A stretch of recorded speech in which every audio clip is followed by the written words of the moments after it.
Hi guys, what's up. आज का video है वेट लॉस मिस्टेक्स के बारे में। आज हम डिस्कस करेंगे 8 मिस्टेक्स जो लोग करते हैं वेट लॉस के टाइम पे। चलिए लेट्स बिगिन। सबसे बड़ी मिस्टेक, सबसे पहली मिस्टेक जो लोग करते हैं वो है इनसफिशिएंट प्रोटीन इनटेक। डाइट में लोगों के प्रोटीन बहुत कम होता है और इसकी वजह से जो वेट लॉस करते हैं लोग वो मेनली मसल लॉस होता है, ठीक है।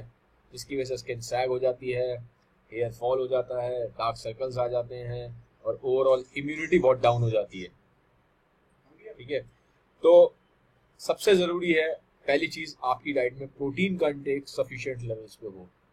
अब प्रोटीन क्या होता है, प्रोटीन का इंटेक सफिशिएंट लेवल्स पे करने के लिए क्या करना चाहिए, इसके लिए मैंने वीडियो बनाया हुआ है सेपरेट अबाउट प्रोटीन।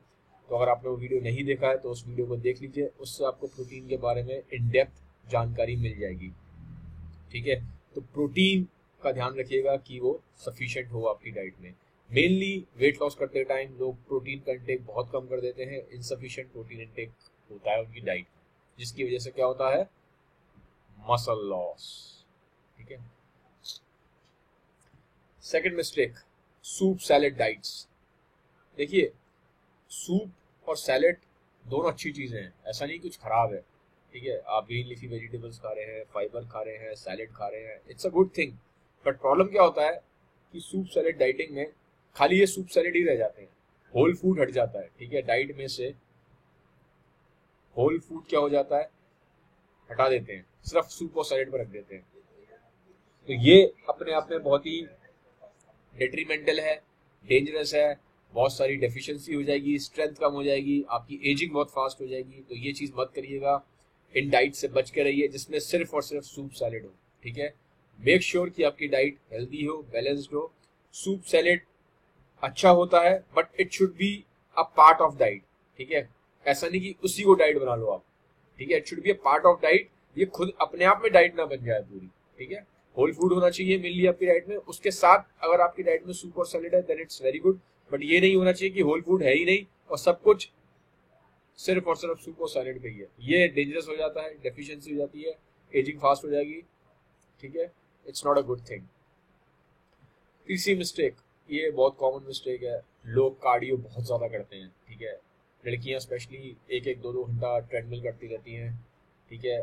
लड़के भी रनिंग करते हैं तो रनिंग ही करते रह जाते हैं, ठीक है। तो ये मत करिएगा, कार्डियो को अपना लिमिटेड रखिए। Cardio is good for health, cardio आपके लिए बहुत ज़रूरी है, आपके हार्ट के लिए, आपके लंग्स के लिए। बट मेक श्योर कि आप ज़्यादा कार्डियो ना करें, ठीक है। वैसे आपको बता देता हूँ, अगर आप 30 मिनट्स कार्डियो करते हैं, ठीक है, थ्राइज अ वीक,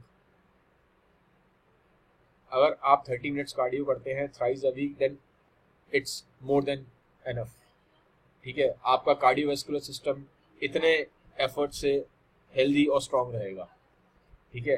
2-2 घंटा कार्डियो करते रहने से, डेली डेली कार्डियो करते रहने से, एक्सेस में कार्डियो करने से सिर्फ और सिर्फ स्ट्रेस बढ़ता है बॉडी में और बॉडी में इंजरीज होती है, ठीक है। तो इस चीज़ से बच के रहिए, एक्सेस कार्डियो मत करिएगा।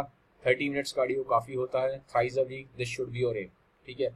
एक चीज़ मैं बता दूं, मैं यहाँ पे जनरल पॉपुलेशन के लिए बात कर रहा हूँ, मैं यहाँ पे एथलीट्स के लिए और जो बहुत गोल ओरिएंटेड वर्कआउट्स करते हैं उनकी बात नहीं कर रहा हूँ। I am speaking about general population.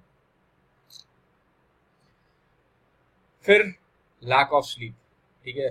लोग वर्कआउट अच्छा करते हैं, लोग बहुत बार डाइट भी अच्छी ले लेते हैं, बट वो ये चीज़ भूल जाते हैं, अल्टीमेटली जो आपके रिजल्ट्स हैं, आपकी रिकवरी है, वो होती है स्लीप में।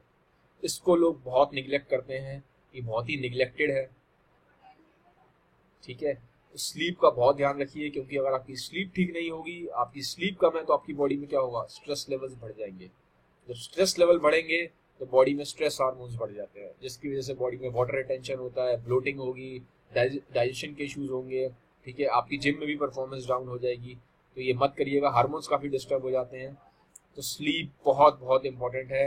You need to have around 7 to 8 hours of sleep every day, ठीक है। 7 से 8 घंटे की स्लीप आपको चाहिए and it should be a good sleep. जैसे बच्चा सो रहा है ना, इस तरीके की स्लीप होनी चाहिए, टेंशन फ्री होके सोइए, ठीक है। आप बहुत सारा स्ट्रेस लेके सोएंगे तो आपकी नींद सिर्फ आप लेटे रहेंगे, 8-10 घंटे लेटना स्लीप नहीं है। The sleep should be good, relaxing होनी चाहिए और आपको पूरी तरह रिफ्रेश करे। जब आप सुबह उठे आपको लगे कि हाँ मैं अपने आप को बहुत फ्रेश फील कर रहा हूँ, ये आपकी स्लीप की क्वालिटी होनी चाहिए। खाली लेटे रहने से नींद का क्वालिटी का मतलब नहीं है। आप सोते हैं, डीप स्लीप होनी चाहिए एक बच्चे की तरह, ठीक है। तो स्लीप पे ध्यान दीजिए, लोग बहुत कम सोते हैं, स्ट्रेस लेवल्स को कम करिए। फिर ये स्लिमिंग टी और फैट बर्नर्स जो आते हैं, ये देखिए जैसे आप देख रहे हो ये मॉडल है यहाँ पे, ठीक है। ये दिखाया गया कि इस मॉडल ने ये चाय पी है, स्लिमिंग टी, इस चाय को पिए से ये मॉडल ऐसी हो गई है। बिल्कुल झूठ है, ठीक है। ऐसा कुछ नहीं होता। ये कोई चाय पीने से आप दिन में 20 बार पिए या 100 बार पिए आप इस मॉडल की तरह नहीं हो जाओगे। ये इन्होंने ऑलरेडी एक ऐसी मॉडल ली है जिसकी बॉडी बहुत अच्छी है, सिर्फ एडवर्टीजमेंट करने के लिए ये मॉडल बोल रही है कि मैंने ये चाय पी है जिसकी वजह से मैं ऐसा हो गया। ऐसा नहीं होता। ये मॉडल ये ऐसे आपको इसलिए दिखाई दे रही है, इसके जीन्स अच्छे होंगे, इसकी डाइट अच्छी होगी और इसका वर्कआउट भी अच्छा होगा, ठीक है। लेकिन ये सब चीज़ें नहीं बताई जाती हैं आपको ये बताया जाता है कि सिर्फ इसने चाय पी ली है तो ये ऐसे हो गई। तो अब क्या होगा, जितनी लड़कियां सोचती हैं इसको देख के हम भी ऐसे हो जाएंगे, तो वो भी ये चाय ऑर्डर कर देती हैं, चाय पीती रहती हैं सुबह शाम, लेकिन वो ऐसी कभी नहीं बन पाती, वो बन ही नहीं पाएंगी क्योंकि अंडरलाइंग प्रोसेस ये है, ठीक है। तो इस बहकावे में मत आइएगा। ये चाय पीने से, स्लिमिंग टी पीने से ये कोई आदमी ऐसा नहीं हो जाता, ठीक है। चाय पीनी है, चाय पीजिए, बट चाय इसलिए पीजिए क्योंकि चाय आपको पसंद है, अच्छी लगती है, उस पर्पज से पीजिए। चाय पी के आपका पेट नहीं कम हो जाएगा, आप ऐसे नहीं लगने लग जाओगे चाय पी के, ठीक है। तो इस चीज का ध्यान रखिएगा। फिर है फैट बर्नर। ये बहुत है मार्केट में, इस तरह की पिल्स आती हैं, 10 दिन में 10 किलो कम हो जाएगा, मैंने खाया मेरा 1 महीने में 30 किलो कम हो गया। इस तरीके के लोग बातें करते हैं कि जी हमने खाया था, मेरा तो 1 महीने में 20 किलो कम हो गया, कोई कहता है मेरा 30 कम हो गया। ये सब झूठ है, ठीक है। ये जो फैट बर्नर पिल्स हैं ये डेंजरस हो जाती हैं, प्रॉब्लम कर सकती हैं, ये सब चीज़ें मत करिएगा, ठीक है। इन सब की कोई ज़रूरत नहीं है। You don't need any kind of tea or any kind of fat burners. Don't go for them. It can turn risky also. Fat burner risky भी हो सकते हैं, ठीक है। एथलीट्स वगैरह बहुत ही सुपरवाइज्ड उसमें लेते हैं, सुपरविजन में लेते हैं, एक्सपर्ट गाइडेंस होती है, डॉक्टर्स की टीम होती है, उनके पास एक्सपर्ट्स की टीम होती है, उनके सुपरविजन में लेते हैं वो लोग, ठीक है। तो आप उनको कॉपी मत करिएगा, ये सब बेवकूफियां ना करिएगा, ठीक है। आपके लिए मुश्किल हो सकती है अगर आप फैट बर्नर यूज करते हैं, डेंजरस हो सकता है, कुछ नहीं होगा, ये सब चीजों की तरफ मत जाइए। फिर ओवर रिलायंस ऑन सप्लीमेंट्स, ठीक है। होता क्या है कि सोशल मीडिया का वर्ल्ड है, हम देखते हैं फिटनेस मॉडल है, उसकी बॉडी बहुत अच्छी है, हम देखते हैं नेट पे, अरे वो क्या ले रहा है, वो बोलता है कि मैं ये वाला प्रोटीन लेता हूँ तो आप भी ये वाला प्रोटीन ले लीजिए, आप भी मेरे जैसे लगने लगेंगे, बट ऐसा होता नहीं है, ठीक है। तो लोग क्या करने लगे हैं आजकल, यंगस्टर्स में देखता हूँ 70% उनकी डाइट में सप्लीमेंट्स ही सप्लीमेंट्स हैं, ठीक है। सुबह उठते हैं तो प्रोटीन पीते हैं, वर्कआउट से पहले प्रोटीन पीते हैं, वर्कआउट के बाद प्रोटीन पीते हैं, रात को सोते टाइम प्रोटीन पीते हैं, कई लोग तो ऐसे भी पागल है रात को 2 बजे उठ के ही प्रोटीन पीते हैं, ठीक है। तो ये सब बेवकूफ़ी ना करिए, ठीक है।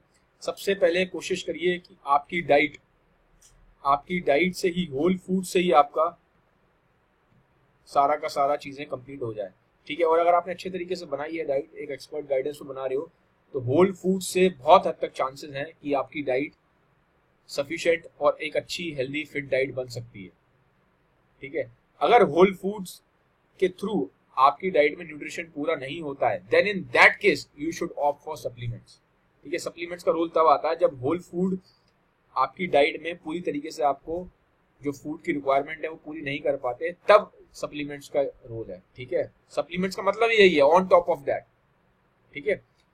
आइडियली आपकी डाइट 90% होनी चाहिए होल फूड्स में, सिर्फ 10% होने चाहिए सप्लीमेंट्स में, ठीक है। ये भी तब है जब होल फूड से आपकी डाइट में सारी रिक्वायरमेंट पूरी नहीं हो पा रही। अगर पूरी रिक्वायरमेंट हो रही है तो सिर्फ मैं तो यही बोलूंगा होल फूड्स पे रहिए, लेकिन अगर नहीं हो पा रहा है तो in that case you can add some supplements, ठीक है।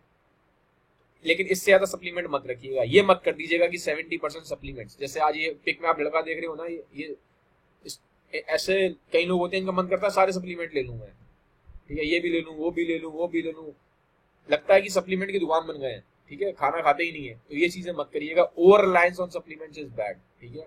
Diet should primarily focus on whole foods. जब आपको लगता है कि होल फूड से डाइट पूरी नहीं हो पा रही तो आप कुछ अमाउंट में सप्लीमेंट ले सकते हैं।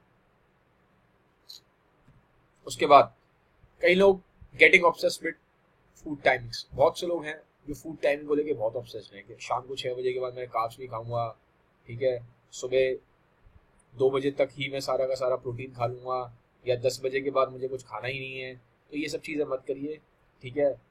बी फ्लेक्सिबल, ठीक है, बी फ्लेक्सिबल। ऐसा कुछ नहीं होगा कि आप शाम को 6 बजे के बाद आप कार्ब्स खा लेंगे या खाना खा लेंगे तो आप मोटे हो जाएंगे, या रात को 10 बजे के बाद आप खाना खाएंगे तो आप मोटे हो जाएंगे। ऐसा कुछ नहीं होता। आप अपनी लाइफस्टाइल के अकॉर्डिंग फ्लेक्सिबल रह सकते हैं मील टाइमिंग्स के साथ, ठीक है। वैसे एक अच्छी बात होती है कि अगर आपकी लाइफ में एक डिसिप्लिन हो, ठीक है, एक डिसिप्लिन आप बना सकते हैं कि ठीक है मैंने 10 बजे ब्रेकफास्ट कर लिया, मैं 2 बजे लंच करता हूँ, शाम को 6 बजे मैं स्नैक्स खाता हूँ, 8-9 बजे तक मैं डिनर करता हूँ। एक डिसिप्लिन आप बना लो, बट वो सिर्फ एक डिसिप्लिन के लिए, ऑब्सेस्ड मत हो जाइए। ऐसा कुछ नहीं हो जाएगी कि अगर आपने 10 की बजाय अगर आप 11 बजे ब्रेकफास्ट करते हैं तो आप मोटे हो जाएंगे, 9 बजे की बजाय आपने रात को 11 बजे डिनर कर लिया तो आप मोटे हो जाएंगे। ये सबसे कुछ नहीं होता, टाइमिंग से कुछ फर्क नहीं पड़ता। ओवरऑल वेट लॉस में जो चीज़ मैटर करती है वो है कैलोरिक डेफिसिट। ये सबसे बड़ी चीज़ है। अगर आप कैलोरीज बर्न ज़्यादा कर रहे हैं और इंटेक कम है, यही डिसाइड करता है आपका वेट लॉस होगा कि नहीं होगा, ठीक है।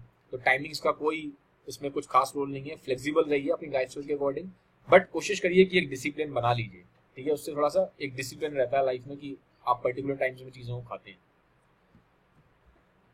फिर लास्ट है वेट लॉस बेल्ट और मसाजेस। ये आप देख सकते हो, बहुत आता है टीवी में, हर जगह आता है कि इस तरह से ये मैंने बोलते हैं लोग कि मैंने ये वेट लॉस बेल्ट यूज़ करी और मेरा पेट इतना भार था, इतने भार से एकदम से 30 दिन में इतना पिचक गया। ये सब झूठ है। कोई ये वेट लॉस बेल्ट से, कोई वाइब्रेशन से, कोई ऐसे पेट का फैट नहीं पिघल जाता। ये सब की सब वेट लॉस बेल्ट, ये सब कुछ नहीं है। इट्स ऑल क्वैकरी, ठीक है। बेवकूफ़ बनाने के सौदे हैं आपको, कुछ नहीं होता इन सब चीज़ों से। फिर मसाजेस, ठीक है, मसाज कराना अच्छी चीज़ है। मसाज से आदमी रिलैक्स होता है, ब्लड फ्लो बढ़ता है उस एरिया में, आपका रिकवरी थोड़ी अच्छी होती है। बट ऐसा कुछ नहीं है कि आप ये टमी टक कराएंगे, टमी की मसाजेस कराएंगे तो यहाँ से टमी का फैट चला जाएगा।